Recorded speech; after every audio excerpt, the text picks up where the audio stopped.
Nwaanyị m kpọtara obodo oyibo chụpụrụ m n'ụlọ nalụ m ụmụaka m aka na-ekwu ife ọ chọrọ kịta bụ ka m ghara inwekwu my visitation denu ka o lekwa ụlọ mbini ya bifo wee nụbịa. This woman na-agwa unu maka ya ka m kpọgotere obodo oyibo anyị bili o wee mụọlụ ya ụmụ na-abụ bifo ha wee bido ise okwu. Ọ sị m nne na ihe na-ese okwu bụ na gịnị mere na ya na nwaanyị a so enwe obere okwu ọkpọta ụmụaka na-agwa ha na papa ha bụrụ ezigbo mmadụ. Nya pụọ ọlụ kịta mebi na o nwere ego ọ yọrọ ya nye nyerie ọ na-agwa ụmụaka na papa ha bụrụ ezigbo mmadụ. Adị ya nwaanyị ịgbagonu ka ụmụaka si eme wee bịa wee gwa ya sị ya na mọmị isi na ya bụrụ ezigbo mmadụ. Nya wee gwa adị ya nwaanyị sị anya jee jụọ mọmị ihe ya mere nye ejirebụla ezigbo mmadụ. O jebe iju mọmị ịmagolo mọmị idubizi ọjụ nwụrụ mọmị nye ejebekwa ọlụ jesi ọlụ batakwa na mgbede adị ya nwaanyị abịa sị ya ndị ya ajụgo mọmị ife nyanwa ejire wee bụla ezigbo mmadụ. Mọmị wee sị ya na nyanwa bụ papa fade provide for her na ọ da enye ego nri na ọ da enyefe nri na ọnyanwa na struggle wee na-efidi ha na papa ha bụrụ ezigbo mmadụ. Ọ sị m na ya nwere ife a ga-eme o. Nya wee kpọọ nke nwoke wee jụbịa sị ya ma eziokwu na mama unu si na ya bụrụ ezigbo mmadụ. Ọ sị na mama ha si na ọ bụrụ ezigbo mmadụ na ọnyanwa na-efidi ha na ọ bụrụ nyanwa. Ọ sị m nne na nwaanyị a na-akpatakwa ego na nwaanyị a jikwa ezigbo ọlụ ya na mana o nwere ike iji ego egote ofu ihe n'ụlọ na ego nyanwa bụ nke fancha niile na sometimes nya asị ndị agbanye na ọ na-alụkwa n'ọla ndị na ọ na-eme eke enough money and ndị ọnya zụrụ ya n'akwụkwọ mgbe ọ nọ Naija nyata ike na-egie o wee na-asazi ụmụ ya isi na ya bụrụ ezigbo mmadụ. Ọ sị m nne n'ike gwụkwala ya n'ike gwụrụ ya. O wee lụọ wonde ya wee jụbịa wee sị ya na ịgwala ụmụ m na ma bụrụ ezigbo mmadụ maka na gịnị mee kedu ife mmelu gị iji wee gwa ụmụ m na ma bụrụ ezigbo mmadụ maka na ị na-alụ ọlụ na-alụ ọlụ ide eweta ego na-eweta ego iwe na-agwa ụmụ m na ma bụrụ ezigbo mmadụ na ọ bụrụ na ị chọrọzi dis marriage gị kwuo. Sị ya na nke afọ gbasara ya na ife ga-agbasa marriage ga-agbasa marriage na bọsị ọ ga-apụli ya n'ụlọ na ọsọsọ chukwu maala bọsị ọ ga-abụ na ọ bụrụ nyanwa mana ya agwa gị na ya dịrọ happy na this marriage mana one day na ọ ga-step out of this house regardless na ọnyanwa nwunye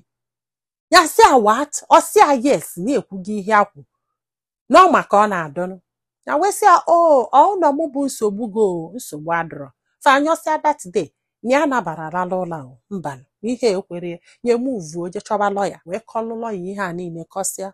lọya wee si oke na onwe kesi ka hapụ ọkọt. Ọ sị m hapụkwa akọt o. Ọ sị m nne this girl ego afụ niile ọ na-apakọnya ka o ji ego lọya ha wee kpebe ọ sị m na azọkatara ihe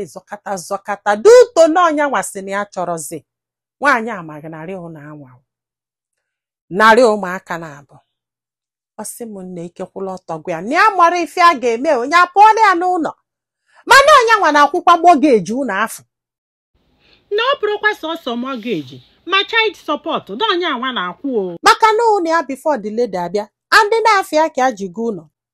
nye n'anya na ya mara ife a ga-eme ya sị na ọ bara ụlọ na ya nọghị ya the same steeti ka nwaanyị a na-afịa ya wee gaba another steeti na US ya wee lụọ ebe afọ nweta ọlụ ka ọlụ nke ya na-alụbu bido nnọọ nwebe ego mana enyelie visitation ọ bụghị ọtago na so ya nọ ya kpọdụ umeanụ sị anya kpọtara ụmụaka ya na steeti afọ ya nọ. Ọ sị oke na nwaanyị a ga-elisti from pantị ụmụaka yi n'ugboro na-abọ ka fabiagoro n'ifi akwụrụ bụ almost $20,000 just ụmụ ya ịbịa na ọ nọsịa na ya ọ ga-ede ma pin and na ọ bụrụ na e wetara the money na fada abịa ya wee kwụsịzịa ya nwa na-ejezi je na-afọ ụmụ ya isi ụmụanụ fụzịa dat na ya erugheligo ịmagolu na ya echenjigo dressing ya everything like ife ịma na ya na-esi ego. Olu ofu mbọsị nwaanyị ejebekwe kọtụ luosi ndị kọtụ na ife a na-ekwu bụ ịsaida na-agwalụ die ka o si steeti afọ chigheta azụ bịa n'ọlụ na steeti Ifanọ ọ na ya chọrọzi ife ya na ọ na-abụ nọsịa na flight ọ dị disgusting. not to disgusting na ya chọrọ ị na-afụzi ya ọ sị na ọ bụ na a good father na ọ ma hapụ ụmụ ya wee travel to another state jenọlụ bụrụ na ọ chọrọ ịkatafe ụmụaka ya mee gịnị ya nọrọ ebe afọ entirely ya bịazi n'afọ ụmụ ya mana ọ bụ na ọ ka alụfe ụmụaka na ọ ga-abịakwa that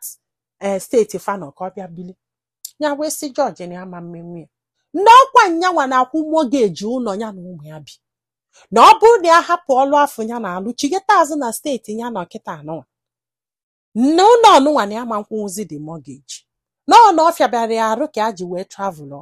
na ya akwụgolo ha ụgwọ flight 2 times fa abịa fịa na ya na-abịa steeti bịa na-afọ ụmụ ya kedu ife o ji chọzi ịnapụ ụmụ ya entirely